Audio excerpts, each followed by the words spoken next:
koox dhaqaatiir ah ayaa qalab caafimaad ku deeqday isbitaalka gobolka Galgaduud. Wariyana Maxamed Salaad ayaa idin faahfaahinaya. dhaqaatiirta gobolka Galgaduud ayaa agab caafimaad oo loogu talagalay horumarinta qaybta qaliinka isbitaalka gobolka ku wareejiyay maamulka isbitaalkaasi. runtii alaabtan aad arkaysiin hay'adna kuma deeqin qolo kale kuma deeqin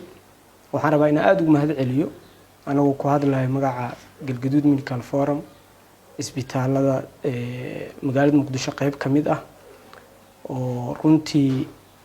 ka qayb qaatay agabkan gurmadkiisa sidoo kale dhaqaatiirta ku midaysan ururka oo runtii jeebkooda waxay ka soo bixiyeen ku talagalay in dadkooda ku caawiyaan waxaan rajeynaynaa in sida ugu saxan insha Allah dadku ay ugu faa'iideystaan gudoomiyaha Doosumareeb Macalin Cabdiraxmaan Geedo Qorow ayaa soo dhaweeyay dadaalka ay bixiyeen dhaqaatiirta gobolka Galgaduud. Wada salaam sharaf iyo amaan bay noo tahay galabta inaan marqaati ka nahay agab caafimaad oo runtii aad iyo aad loogu baahnaa gaar ahaan saalada isbitaalkan ay u baahnayd in isbitaalkan loo keenay ay u keeneen dhalinyarada halkan joogta oo dhaqaatiirta iyo dadka ay wakiilka ka yihiin oo dhaqaatiirta oo isku xil saaray oo maaragtay Galgaduud Medical Forum team oo iyo qaybtaas qolo kasta oo ka soo gacan siisay oo haday isbitaal la tahay iyo haday tahay ganacsato iyo haday cid kasta ee maaragtay arintaas ku tabarucdo tahayba waan u mahad celinaynaa marka hore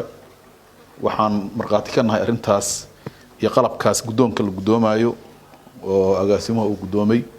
oo isbitaalka loo qabtay oo iyo maaragtay ummadda caasimada degan iyo hareeraheeda intaba waxaan rabaa anigoo ku hadlayo codka dadka caasimada degan iyo wasaaradda caafimaadka intaba oo aan wasiirka wakiil runtii uga ahay inaan idinku mahad celino adinka iyo qoladii aad hawshan ka soo qaadeen alaabtan oo idinka gacan siisay. Dr. Abubakar Ali Faarax agaasimaha guud ee isbitaalka gobolka Galgaduud ayaa ka warbixiyay adeegyada uu bixiyo isbitaalka. aadaan u mahad celinaynaa runtii qalab aan baahi weyn u qabnay oo runtii gaar ahaan qaybta qaliimada isbitaalka oo dhakhtarkii qaliinka hadda inoo joogo baahi weyn loo qabay runtii inoo keeneen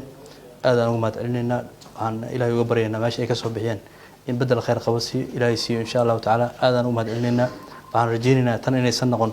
midii u dambeysay oo runtii maaragtay baahi badan oo isbitaalka qaba in baahiyaas runtii maaragtay aan rajeynaynaa inay garab galaan.